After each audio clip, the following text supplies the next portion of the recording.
It was time. Tostig had successfully pieced the two maps together. The resulting map had guided them to their present location, the next milestone in their journey, the map that would show them the way into the cave.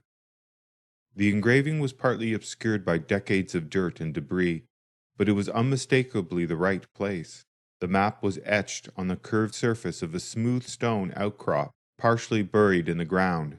As Tostig and Freydis knelt and brushed the map clear, Freydis ran her fingers along the intricately carved lines in the stone. Its chiseled roots and markers all looked familiar now. This was the land that she had traveled across for the last Viknatil, and years earlier with friends and kin who were no longer with them. But now it was time to let the dead rest and to celebrate the glory of their memory with the treasures of the deep. Freydis looked up, saw Snorri watching the sky, the bright yellow sun appearing and disappearing behind the clouds that partially covered the azure heavens. It was Baldur's day to be honored. It was he who would help the band to complete this segment of their journey. "Can you read the map, Tostig?" she asked, looking from the sun to the lines on the rock. She couldn't discern any features that could be shaped by its shadow into an enlightening configuration. "Yes, but Freydis, I need to do one more thing." Tostig looked around, plucked a small straight stick from the ground and whittled away the bottom with his knife. Then he leaned forward and blew dirt from a small hole on the stone. He jammed the stick into the hole as far as it would go. "We are approximately here," he said, tapping a spot on the rock. Then, closing his eyes briefly to recall the symbols and cryptograms of his map, before indicating a point on an arc around the stick that Freydis now saw was divided into equal sections. "When the sun reaches here, it will be time." "And when will that happen?" He pointed at the sun in the sky, halfway between the horizon and its zenith. "Do you see where the sun is right now?" Freydis looked up and nodded. "It will not touch this scale until it has passed overhead." "Oh," she said, "so we have time." "Yes." "How long will the cave stay open?" Snorri asked. Tostig looked at him. "For as long as the red moon is in the sky. Once the moon sets, the cave will seal itself again." Freydis felt another surge of uncertainty and wished that Gudrid was with them. She was not used to leading and wondered if she could guide the band successfully in gathering as much treasure as they could within that time limit, once they were in the cave. As well, there was something about this place that distracted Freydis, an attraction that went beyond the promise of wealth.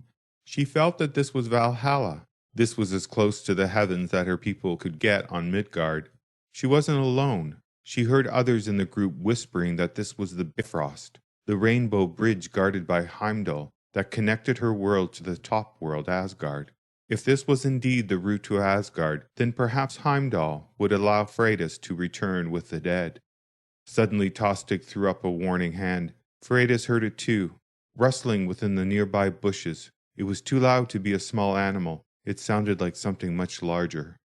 The sound spread until they heard rustling from the other side, then in front of them, and then behind. They were being surrounded.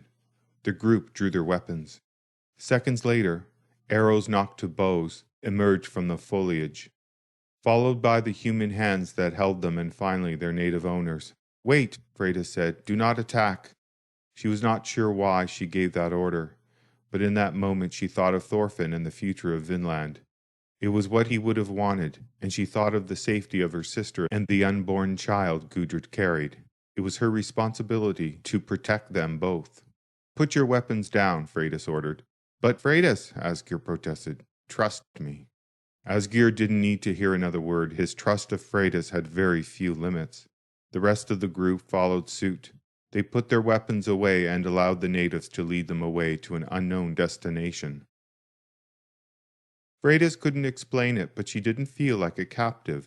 They were being escorted, not taken. The natives kept their distance and gently guided them through the forest without force or coercion. The group entered a camp and were surrounded by more and more natives the deeper into the village they walked. They passed staring families and natives emerging from their teepees to look at new arrivals. None of the natives approached them, and none showed any aggression. They maintained a curious distance. Freydis looked ahead and saw a group of monks waiting for them. These must be the Culdees that Adam talked about, she thought. As she got closer, she noticed that one of them was not a Culdee. in the sense of a common cultural background. He wore similar robes, but his features were those of a native. "We are honored by your presence," one of the Culdee monks said. "Why have you brought us here?" Asgir snapped back. Freydis glared at him. His comment was out of turn and inappropriate, as well as potentially stupid. They were surrounded by at least 100 native warriors carrying spears or daggers. The last thing she wanted to do was engage them in a fight.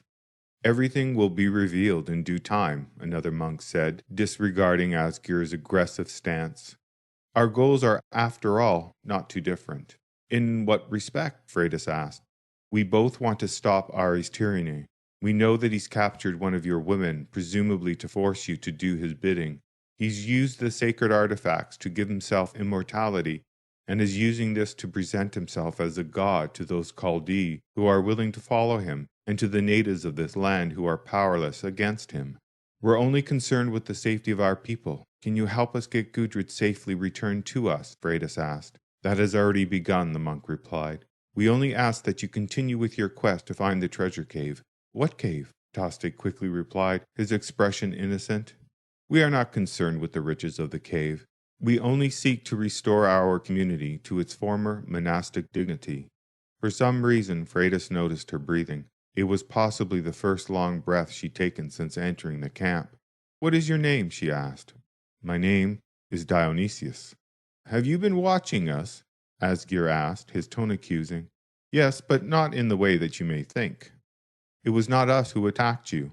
We had to be sure that your motives were in line with our goals before we revealed ourselves to you," Dionysius answered. "And now that you have," Freydis asked, "are you sure you don't want some of the gold?" Dionysius smiled. "No, our monastic order forbids it. And besides, what is the use of gold to us without current religious goals? We cannot exchange it for food or water. God and the land provide us with everything we need." Freydis was reluctantly satisfied with their answer. From everything she had seen so far, they seemed to live by what they said. She felt that she had no other choice but to trust Dionysius's words. "So we are free to go?" she asked. "Yes, you are free to go," Dionysius answered. "But we encourage you to stay to take advantage of our hospitality." Freydis was tempted by the offer. They were hungry and tired. It would mean a much-needed and deserved break. She looked around the settlement at the open, welcoming faces. They looked optimistic that the Norse would free them of Ari. It seemed that Ari was not seen as a messiah come to save the natives, but a tyrant who dominated and forced them to do his bidding at whatever cost to their community. "Thank you for your offer, but we need to find our kin and to finish what we came here to do," Freydis answered. "As you wish. We've heard that the tribes on Vinland are organizing for an attack on your settlement," Dionysius warned. "We will try to do what we can to quell their anger, but it may be too late." Once they were out of sight of the settlement, Freydis stopped and turned to the others. "Tostig, do we have enough time to rescue Gudrid and still make it to the opening of the cave in time?" Tostig looked upward, thinking. He shook his head. "No." "Then we must secure the treasure before we can rescue our friend." She paused, realizing something. "We could use some of our treasure for ransom to get Gudrid back." "What of our kin on Vinland?" Asgir asked. "They will have to fight till we return. There is nothing we can do."